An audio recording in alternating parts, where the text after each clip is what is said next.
तो hello guys, आप सभी का स्वागत है।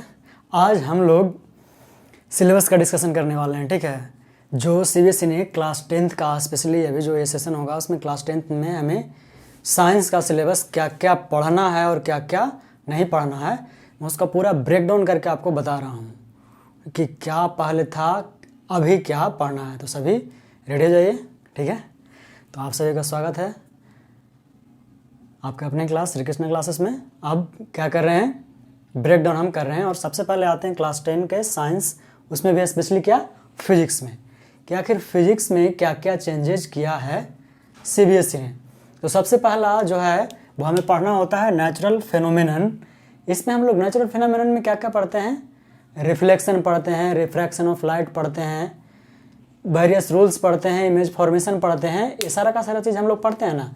तो ये सारा चीज़ तो ऑलमोस्ट हमें पढ़ने हैं, लेकिन जो न्यू यानी कि जो क्या है ये रिवाइज्ड सिलेबस है उसमें हमें ह्यूमन आई और डिफेक्ट्स ऑफ विजन के बारे में क्या है नहीं पढ़ना है। तो सबसे पहला चेंज नेचुरल फिनोमेना में यही हुआ है कि हमें human I and defects of vision इस बार नहीं पढ़ना है। ठीक है, ये है लाइट यानी नेचुरल फिनोमेना जो लाइट चैप्टर रिलेटेड है उससे जो चेंजेज आया है वो। उसके बाद इफेक्ट्स ऑफ करंट में जो हम पहले पढ़ना था, जैसे क्या क्या पढ़ना था, करंट क्या होता है, Ohm's law, parallel series combinations, उसका यूजेज, वो सब कुछ पढ़ना है। हीटिंग इफेक्ट पढ़ना है, मैग्नेटिक इफेक्ट पहले भी था आज भी पढ़ना है। लेकिन जो चेंज है वो ये कि जो होम सर्किट हम लोग पढ़ते थे ना, होम सर्किट जो हम लोग पढ़ते थे और उसका जो अप्लायंसेस कैसे घर में एमसीबी ये सब जो पढ़ना था सारा स्विचेज के बारे में, वो सब नहीं पढ़ना है। वहीं अल्टरनेटिंग करंट और डीसी करंट के बारे में भी इस बार हमें नहीं जानना है। हमें सिर्फ फ्लेमिंग लेफ्ट हैंड रूल तक जानना है और उसके बाद इलेक्ट्रोमैग्नेटिक इंडक्शन तक। इसके बाद एसी का क्या एडवांटेज है, डीसी के ओवर दोनों में डिफरेंसेस क्या है, ये सारे चीज़ जो हमें पिछले बार पढ़ना था वो ओमिट हो गया है आपके फिजिक्स से सिलेबस से। तो ये था फिजिक्स का ब्रेकडाउन। क्लियर है फिजिक्स के ब्रेकडाउन में। अब आते हैं हम केमिस्ट्री के ब्रेकडाउन में। केमिस्ट्री में क्या क्या किया गया है इसको एक बार अच्छे से फिर देख लीजिएगा, नहीं तो उल्टा पुल्टा पढ़ लीजिएगा आप लोग।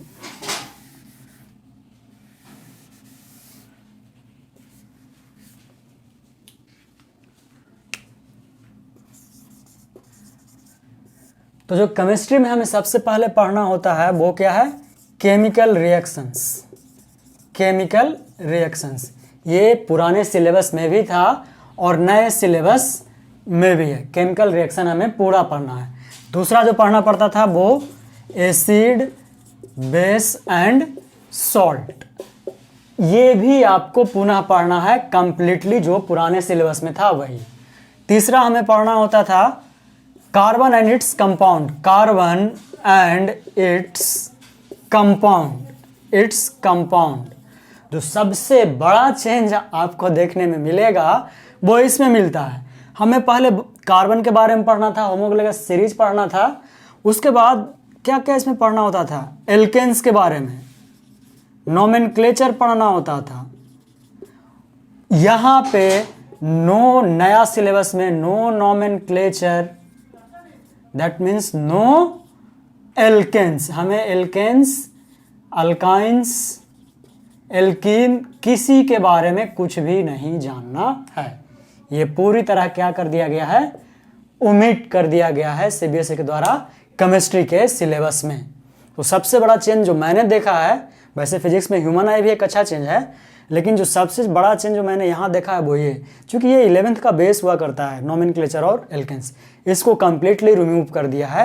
यानी सिर्फ हमें अब कार्बन के बारे में जानना है, इसके एलोट्रोप्स को पढ़ना है नए में, और होमोलोगस सीरीज, बस इतना ही पे खत्म।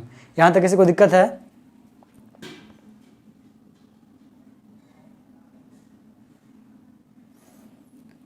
ठीक है, तो हमें ये इस बार क्या है कि नहीं पढ़ना है, उसको दिखा दे रहे हैं आप लोगों को क्या क्या नहीं पढ़ना है। जो नो नोमेनक्लेचर, नो एल्केन्स, ये सारे के सारे हमें नहीं पढ़ना है। केमिस्ट्री का सिलेबस का ये डिस्कशन था। अब जो लास्ट हमें पढ़ना होता है वो क्या होता है, पीरियोडिक टेबल। पीरियोडिक टेबल, तो इसमें कोई खास चेंजेज आपको नहीं मिलेगा, जो हम लोग पहले पढ़ते थे ऑलमोस्ट पीरियोडिक टेबल में आप लोगों को वही पढ़ना है पुनः। इसमें कोई खास क्या है, ब्रेकडाउन नहीं है, हमें वही पढ़ना है जो हमें क्या था, पढ़ना था। तो सबसे बड़ा चेंज आपको यहाँ पे no nomenclature, no alkane, no alkene, no alkyne यहाँ मिलता है केमिस्ट्री में। अब आते हैं आपका बायो के सिलेबस पे। तो बायो का सिलेबस का जो हमें पहले पढ़ना था वो ये है, life process, control and coordination, reproduction और हेरिडिटी। ये 4 चैप्टर हमें पुराने सिलेबस में पढ़ना था, और जो नए सिलेबस में है ये पढ़ना है, यानी फर्स्ट लाइफ प्रोसेस आपको नए सिलेबस में भी पढ़ना है, आपको लाइफ प्रोसेस यहाँ भी पढ़ना है, लेकिन कंट्रोल एंड कोऑर्डिनेशन कंप्लीटली क्या किया गया है, हटा दिया गया है न्यू रिवाइज्ड सिलेबस में। तो ये एक सबसे बड़ा ओमिशन है बायो में। रिप्रोडक्शन जो आप पढ़ रहे थे वो पुनः आपको पढ़ना है, सेम टॉपिक्स, इसमें कोई चेंजेस नहीं है, आपको पूरे के पूरे पढ़ने हैं इसमें। और यहाँ जो हेरिडिटी है इसमें जो रिमूव हुआ है बस basic concept of evolution, basic concept of evolution. सिर्फ इस पॉइंट को आपको क्या किया गया है, रिमूव किया गया है। इसको सुनिएगा आराम से। सबको क्लियर है ना इतना? लाइफ प्रोसेस पढ़ना था, लाइफ प्रोसेस अभी भी पढ़ना है। कंट्रोल एंड कोऑर्डिनेशन पढ़ना था, वो कंप्लीटली न्यू सिलेबस में हटा दिया गया है। रिप्रोडक्शन कंप्लीटली जो पिछले बार पढ़ना था वही नए सिलेबस में भी पढ़ना है।